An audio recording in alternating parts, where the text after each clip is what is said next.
Hi everyone! Whether you've always bought drugstore or seriously high-end luxury makeup and skincare, I've got 8 different ways that you could save money on your products. Now, a lot of these ways are self-explanatory, but sometimes I think we need a nudge in the right direction. So if you're feeling the pinch of the cost of living crisis like I think we all are at the moment, I really hope this video helps you out. Let's get on with it. If you're new here, hi, my name's Gemma. I upload new content on YouTube every single week and I would absolutely love it if at any point in this video you're finding it helpful, please consider coming and joining the Pampered Wolf Pack by clicking on the like button, the subscribe button and that notification bell. Money saving tip number 1, I took from a lesson that I learned when I bought my first house with regards to my food budget. So if you always buy premium brand products with regards to food, you downgrade one level to supermarket's own brand, maybe supermarket's luxury brand. If you're already on supermarket's own brand, you downgrade one level to supermarket's economy brand. And often the ingredients within the food are completely the same. It's the packaging that's different. And that is exactly the same for a lot of makeup and skincare. The ingredients don't differ. What they can do for your skin, how they look on the skin doesn't change. It's still as beautiful, but the packaging might be slightly less appealing. So I would say if you always buy really luxury high-end skincare and makeup, downgrade one level to mid-range products, so your Huda Beauties of the world. Absolutely amazing products. If you always buy mid-range, consider buying drugstore makeup and skincare, because some drugstore makeup and skincare is out of this world, and I have done a series of drugstore better than high-end. I'll link it up here for you and also at the end of this video. Hopefully that will help you out. There are some amazing products that are seriously affordable.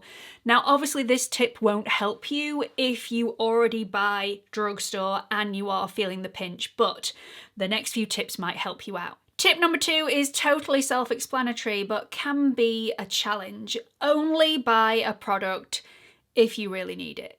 Now, I know I am an enabler, you watch me, I review products for you all. Hopefully I'm reviewing those products to save you money on the naff stuff and guide you towards the good stuff that is slightly more affordable. I hope I'm able to do that, but even if the product is really affordable, if you don't need it, don't buy it. It's as simple as that. You don't need 10 foundations. You actually don't even need 2 foundations. One foundation will do. If it hasn't run out, you don't need to go and buy another one. Tip 3 is a little bit of a follow-on to tip 2. Stop buying multiple products in exactly the same shade. And I am guilty of this with regards to lipsticks. I just gravitate towards the same shade of lipstick, and I probably have the same shade of lipstick in about 20 different brands of lipstick. I don't need all those. Why did I buy all those? I have no idea. I mean, I do know because it's my job to test out the products for you, but I could have tried them in different shades and then at least it would be a slightly more versatile selection. You don't need it, and everybody does it. If you don't do it, by the way, do let me know in the comment section. You are absolutely out of this world amazing and I salute you. Tip number 4, buy the right foundation for the level of coverage that you desire, and this is a biggie and can save you a fortune. Now, one thing you do need to remember is that the weight of the foundation, the way it feels on your skin, does not directly correlate with the level of coverage that that foundation will give you. So you can get really lightweight, light foundations, and you can get really lightweight, full coverage foundations. The full coverage foundation just has more pigment in there. It shouldn't feel heavy on the skin. If it does, you've got the wrong foundation. There are some great full coverage foundations out there. So if you buy a light coverage foundation, but you're wanting to achieve medium to full coverage, you're going to have to build that foundation up, and with that you're going to build the weight of the foundation. So it's going to feel weightier on your skin, it's not going to look as natural because you're building that coverage up, but also you're using more of the product. So you're probably using 2 to 3 pumps of the light coverage foundation to get the level of coverage that you want, when you could have just bought the full coverage foundation, probably the same price, and only used 1 pump. So you're going to go through the light coverage foundation 2 to 3 times quicker and have to buy that over and over again than saving the money and buying the foundation that'll give you the coverage that you were after in the first place.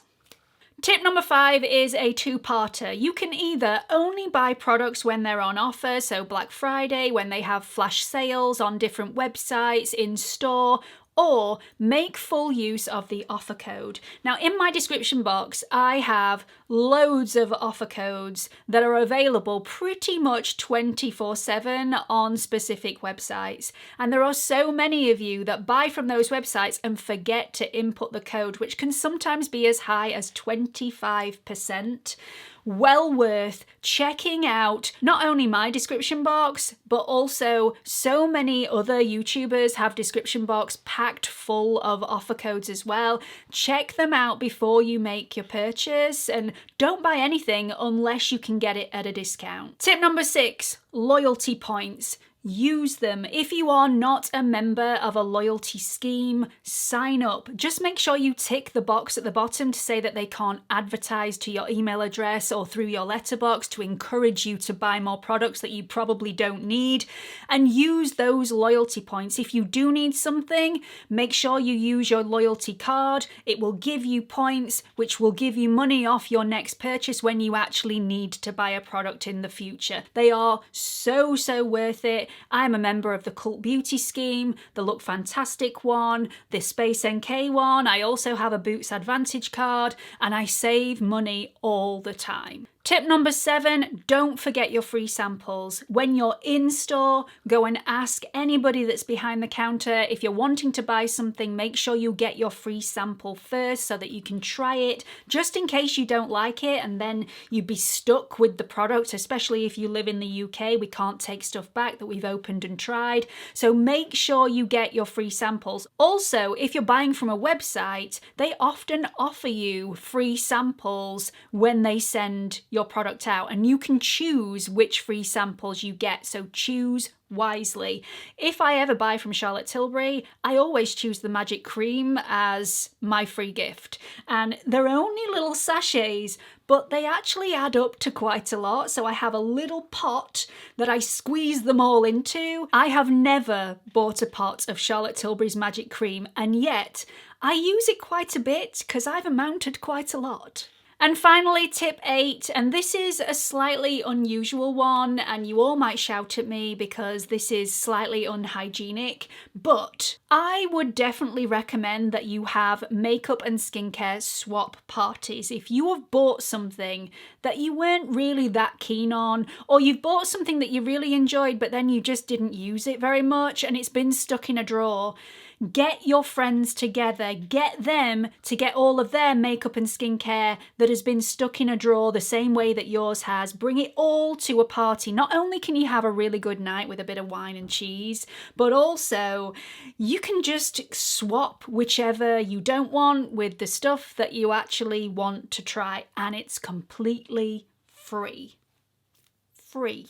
So that's it, my 8 money saving tips for skincare and makeup purchases. I really hope this video has helped you out. I know there's probably another couple of tips that I could have added to the list with regards to adding liquid to certain products to increase the lifespan of certain products like mascaras, but I'm not 100% comfortable with that. So if you do have any tips for that, do share your thoughts in the comment section and just share your wisdom, what's worked for you, what hasn't worked for you, and I'm sure the rest of the pack will be really grateful. I really hope you've enjoyed this video. Let me know your thoughts in the comment section and hope to see you all in the next one. Bye everyone.